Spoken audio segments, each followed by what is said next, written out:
भूर्भुवः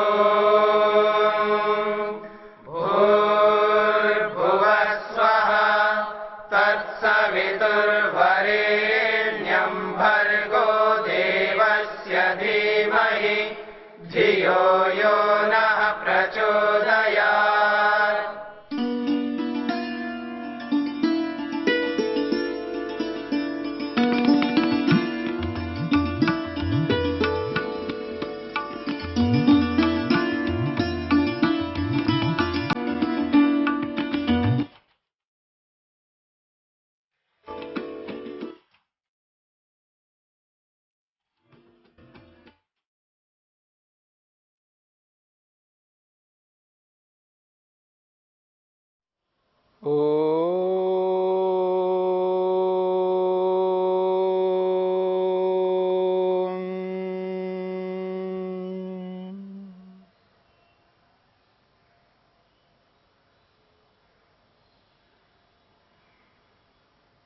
योग विद्या के अंतर्गत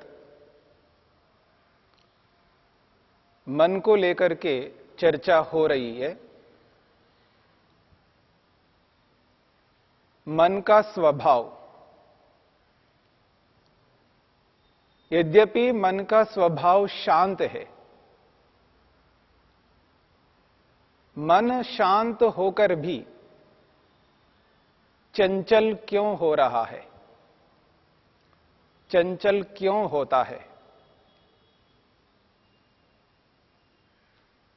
इसके पीछे जो कारण बताए गए थे, मन के अंदर रहने वाले संस्कार, पिछले जन्म के जो भी अनुभव हुए हैं, वो सारे के सारे अनुभव एकत्रित होकर के मन के अंदर अंकित हो जाते हैं। पिछले जन्म के संस्कार उत्पन्न होने से लेकर के जैसे जैसे व्यक्ति बड़ा होता रहता है और उसके जो परिवेश में जितने लोग रहते हैं, उस माहौल में जितने भी लोग रहते हैं, उनका जो भी प्रभाव उस व्यक्ति के ऊपर पड़ता है, उस व्यक्ति के साथ जिन जिन लोगों का संबंध रहता है, उसका भी गहरा प्रभाव पड़ता है व्यक्ति के ऊपर। और जिन लोगों के संपर्क में रह करके जो भी ज्ञान अर्जित करता है, जो ज्ञान एकत्रित करता रहता है, जो उस व्यक्ति को बताया जाता है, जिस रूप में बताया जाता है, वो जो ज्ञान है बहुत अधिक महत्व रखता है।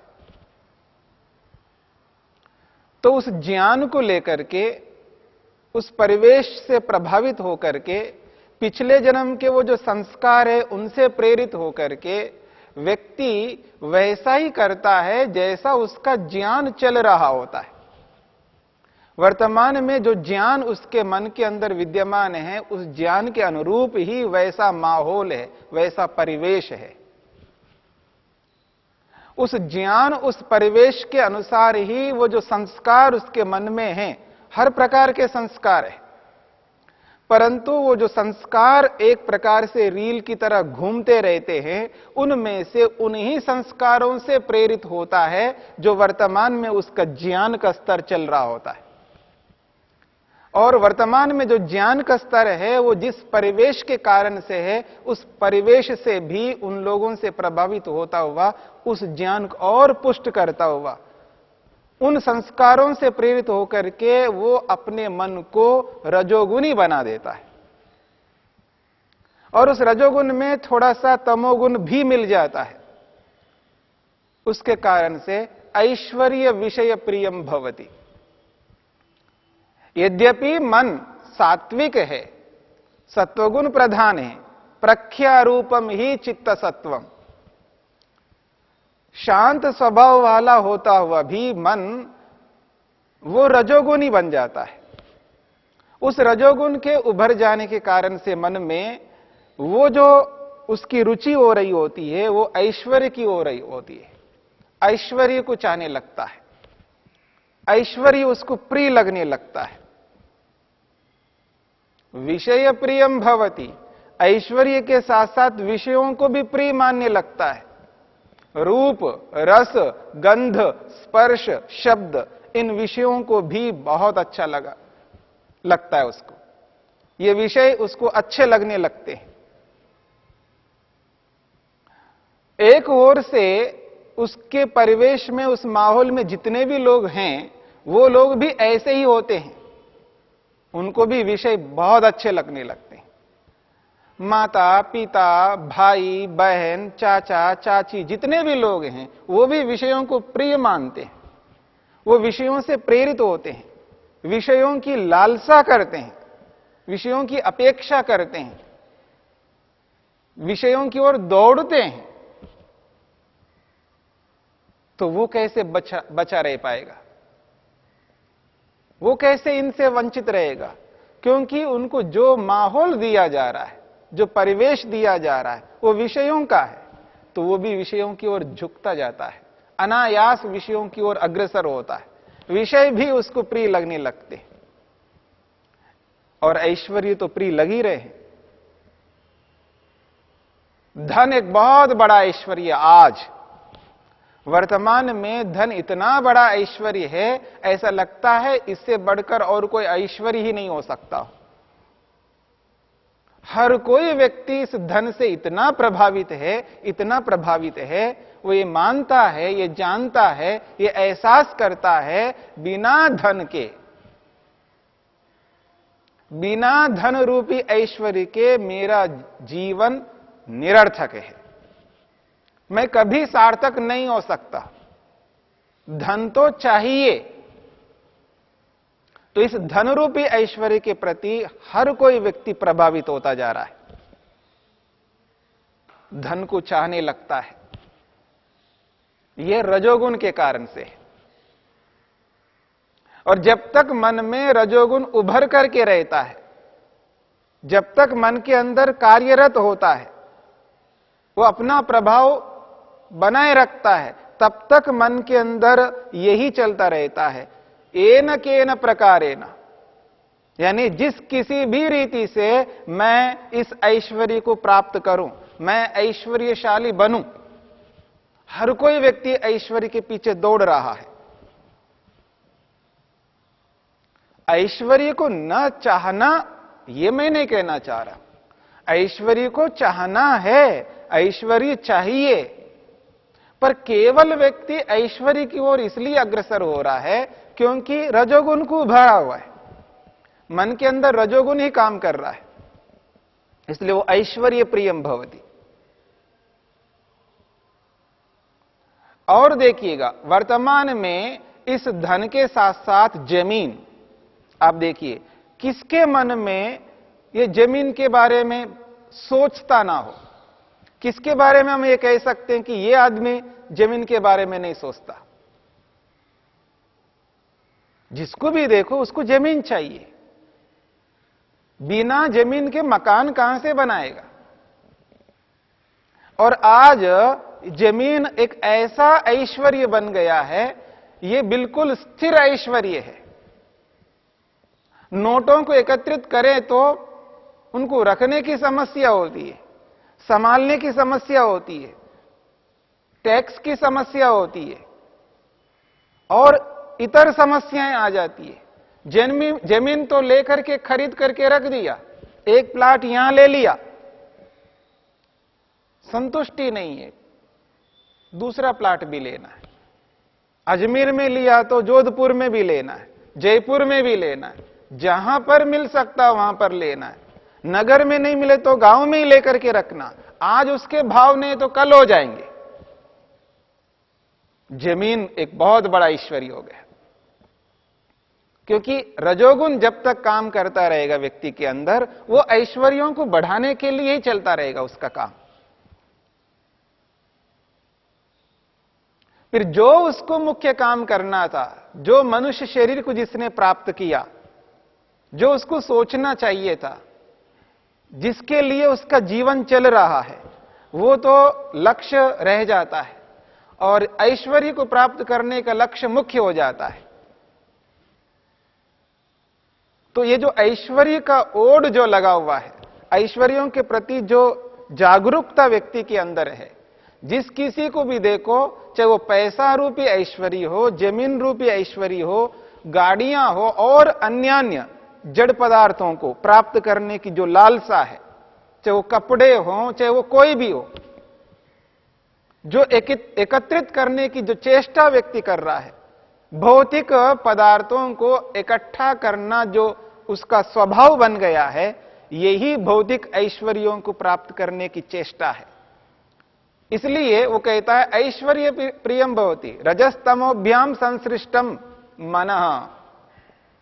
ये जो हमारा मन है वो रजोगुण और तमोगुण से युक्त होकर के, मुख्य रूप से रजोगुण और गौण रूप से तमोगुण उसके साथ जुड़ करके, दोनों मिल करके एक प्रकार का ऐश्वर्य प्राप्त करने के लिए दौड़ लगा रहे, अग्रसर हो रहे।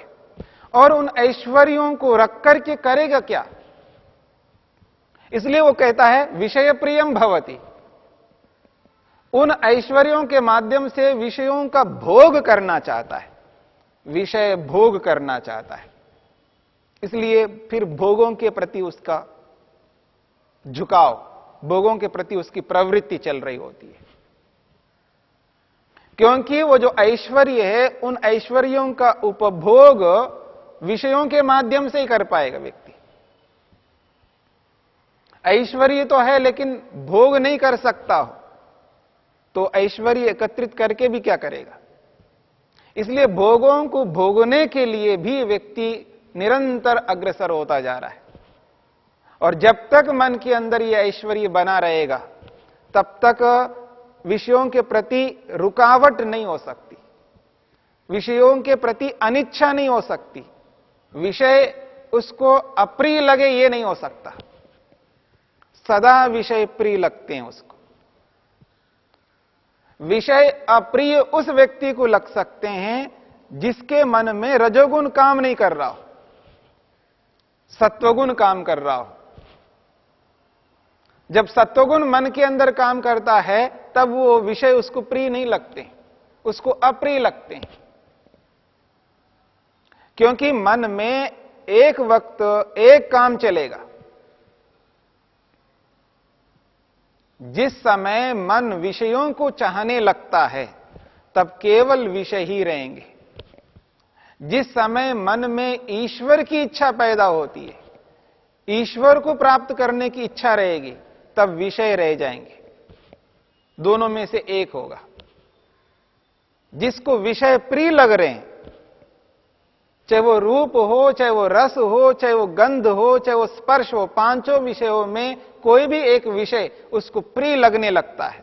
ये विषय मेरा प्रिय है, इसके बिना मैं नहीं रह सकता, ये मेरे को चाहिए। चाहे कुछ भी हो जाए, कुछ भी हो जाए, पर यह विषय मेरे को चाहिए। मेरे को देखना मांगता है, मेरे को यह चाहिए। तो ये जो विषय उसके मन के अंदर जब तक रहेगा और वो विषय का प्रभाव जब तक मन में रहेगा, तब तक वो ईश्वर से दूर रहेगा। ईश्वर के निकट रहेगा तो विषय नहीं रहेगा, विषय है तो ईश्वर नहीं रहेगा। दोनों में से एक होगा, एक ही होगा। दो साथ साथ नहीं चल सकते। दोनों पैरेलल एक साथ ऐसे चल रहे हो, ऐसा नहीं हो सकता। दोनों विरोधी है। तो जब तक विषय प्रिय रहेगा, जब तक विषय उसको अच्छे लगने लगते हैं, जब तक वह विषयों से सुख लेता रहेगा, तो ईश्वर तो बंद रहेगा। तो ये जो रजोगुण है, इस रजोगुण का काम है ऐश्वर्यों को प्राप्त कराना, विषय भोगों में लिप्त करना व्यक्ति को। तो वो जो विषयों को जो प्रिय मान रहा है, वो विषयों को प्रिय मानने के पीछे जो रजोगुण है, विषयों से हमें दूर होना यदि है, विषयों से हटना है, ईश्वर की ओर बढ़ना है, तो विषय से बचने की चेष्टा ना करते हुए। कई बार क्या होता है, जब विषय सामने होते हैं तो रजोगुण तो काम कर ही रहा है, मैं नहीं देखूंगा, नहीं देखता, तो फिर उभर करके आएगा, चलो देखो। ये जो संकल्प और विकल्प हो रहे होते हैं, मन के अंदर संकल्प और विकल्प हो रहा है, नहीं देखूंगा, नहीं, ये बाधक है, इसको नहीं देखना है, नहीं कोई बात नहीं, एक बार देख लेने से क्या होगा, देख लो। तो संकल्प विकल्प ये चलता रहेगा, देखूं ना देखूं, देखूं ना देखूं, देखूं ना देखूं, ये चलता रहेगा। लेकिन मन के अंदर वो जो रजोगुण काम कर रहा है तो ये चलता रहेगा। संस्कार है मन के अंदर, उसको देखने के संस्कार भरे हुए मन के अंदर, और वर्तमान का जो ज्ञान है वो भी वैसा ही ज्ञान है। उसका जो ज्ञान है, उसकी जो जानकारी है वो उसी रूप में है कि इसको देखना चाहिए। ज्ञान भी वही काम कर रहा है, संस्कार भी वही काम कर रहे हैं, और परिवेश भी वही बता रहा है आपको, देखो क्या फर्क पड़ता है। ऐसे तो आप जी नहीं सकते, देखना ही तो पड़ेगा आपको, देखो। हर कोई व्यक्ति यही कहेगा देखना चाहिए। तो पूरा का पूरा परिवेश, माहौल उसको देखने के लिए प्रेरित करता है, उसका ज्ञान भी देखने के लिए प्रेरित कर रहा है, और ऊपर से संस्कार उसको और धक्का दे रहे हैं, उसको उधर ही प्रवृत्त कर रहे हैं। तो ऐसी स्थिति में वो बिना देखे कैसे रह सकता है? नहीं रह सकता। तो विषय भोग उसको इसलिए प्रभावित कर रहे होते हैं क्योंकि मूल रूप में मन के अंदर वो रजोगुण उसको प्रवृत्त कर रहा है।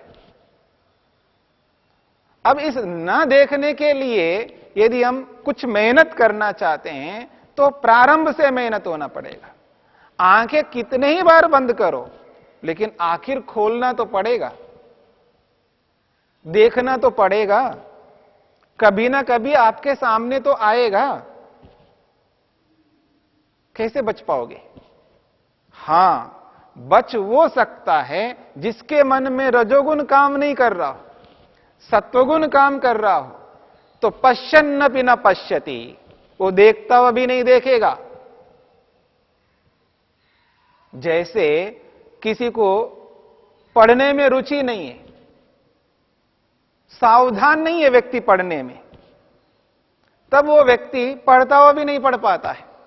उसको बोला जाता है देखो क्या पढ़ रहे, फिर पढ़ो, तो भी वो गलत पढ़ता है। देख रहा है, आंखें खुली उसकी, अक्षरों को देख रहा है, ऐसा लगता है, वास्तव में वो देख नहीं रहा होता है। देख तो रहा है लेकिन वो देख नहीं रहा होता है, क्योंकि वो एकाग्रता नहीं है उसको देखने में। यदि एकाग्रता होती तो पहली बार ही ठीक पढ़ लेता ना। उसको दोबारा बोला जा रहा है फिर पढ़ो, तो भी वो नहीं पढ़ पा रहा है, नहीं देख पा रहा है। इसका मतलब है वो जो एकाग्रता है वो एकाग्रता नहीं बन पा रही। ठीक इसी प्रकार से वो तब तक ऐसा ही करता रहेगा जब तक रजोगुण मन में काम करता रहेगा। वो विषय उसको पकड़ना पड़ेगा, विषय प्रिय उसको बनना पड़ेगा, क्योंकि रजोगुण काम कर रहा है। तो इसलिए कहते हैं रजस्तमोभ्याम संसृष्टम मनः विषय प्रियम भवति। रजोगुण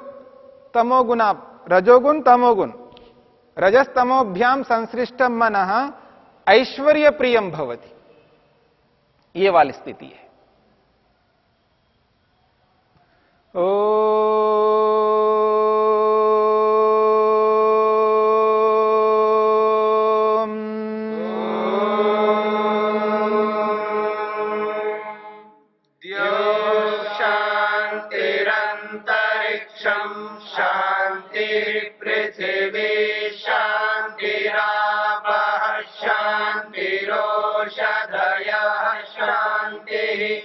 वनस्पतयः शान्तिर्विश्वे देवा शान्तिर्ब्रह्म शान्ति सर्वं शान्ति शान्तिरेव शान्ति शान्ति।